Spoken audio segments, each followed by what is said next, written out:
Assalamu alaikum wa rahmatullahi wa barakatuh.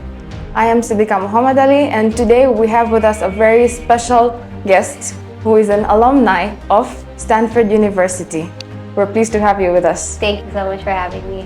My name is Sakina. I went to Stanford for undergrad. I studied bioengineering and a partial master's in computer science that I'm yet to complete. I graduated this summer of 2023 and I'm intending to go back to my master's at some point in time. How was your experience? Like, what drew you into applying into Stanford University? I think upon graduating high school, like most of us do, after a month there, I was a little bit very confined by the choice I made. So I wanted to do something that gave me the room to explore different careers, different areas of interest before finally making my career choice, And so I was looking into liberal art programs in the US, and I was like, maybe I should apply to Stanford because I was very impressed by the faculty, the resources, the research, and also had a couple friends that went there, and so I connected with them and I got really into the school. So according to my understanding, Stanford has an acceptance rate of only 4%. So how did your SAT scores help you get in? They were crucial in your admission process, right? I think that they're definitely important, but I wouldn't look at that very exclusively. I don't think that they evaluate any candidate just based on any specific score. So they kind of evaluate you in a very holistic perspective. They're like, who is this person? What extracurriculars are they involved in? What did they do in high school? What are they passionate about? What's their story? And so I think that SAT scores are important because they help international students applying for aid to stand out from other people, especially Americans. But then I don't think that that's entirely the most important element. Yeah. So from what I caught from your answer, you said extracurriculars are also important. So what extracurriculars did you do that got you accepted into an Ivy League level university? It's honestly been so long, but I think what I did in high school was Model UN, just the basics.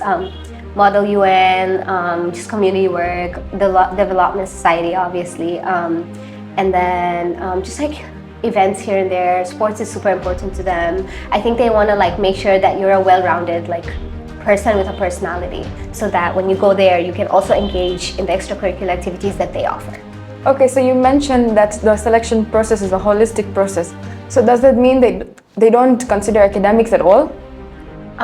I would once again go back and say academics is actually the most important part that they do consider. It's just not everything. So it's a very important part, and I think that they definitely have a GPA threshold under which they don't really read the files with that much interest. So I think grades are definitely important. Okay, so from what I've heard, you've received a substantial amount of scholarship. Could you guide us on how you did that? Nothing about being special. I think anyone can apply, and I think you just have to demonstrate. I think they ask you a couple of questions about your financial background, and then based on that, they make a financial aid package for you. I will say though that things have been changing since COVID, and financial aid has been difficult to receive, but at least for the application process, anyone can apply. That's great. I'm an A-level student and I would like some guidance from you. So how did your A-level grades help you get into the university?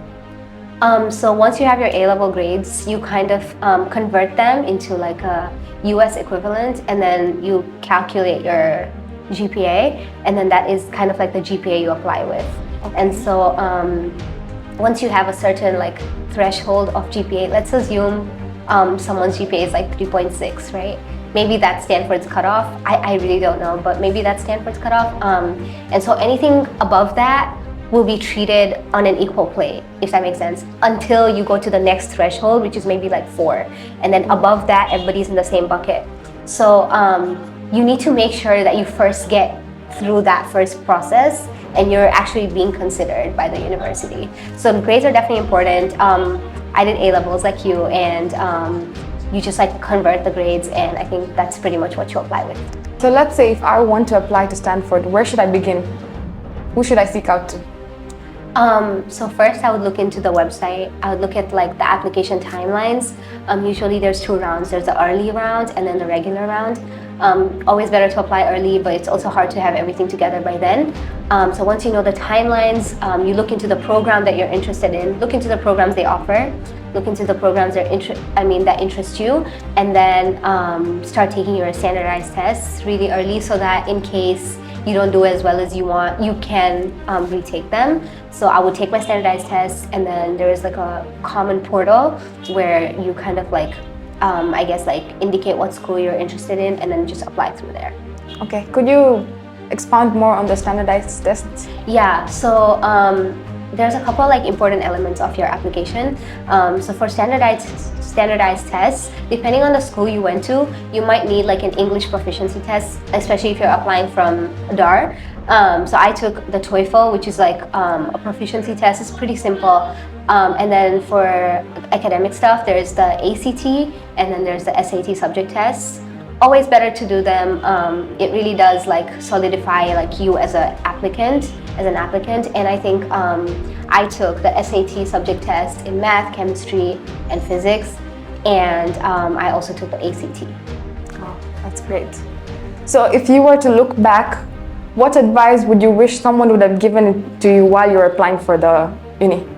Yeah, I guess like my advice would be not to be too much of a tryhard. I think they just want to know that you're a real person that cares about what you say you care about, and someone that's like kind of like passionate about what you're trying to do at the school.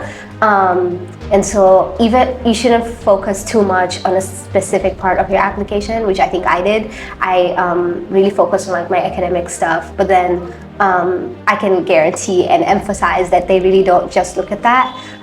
So I think you want to be a real person, not try too hard to like fit into a preset mold, if that makes sense.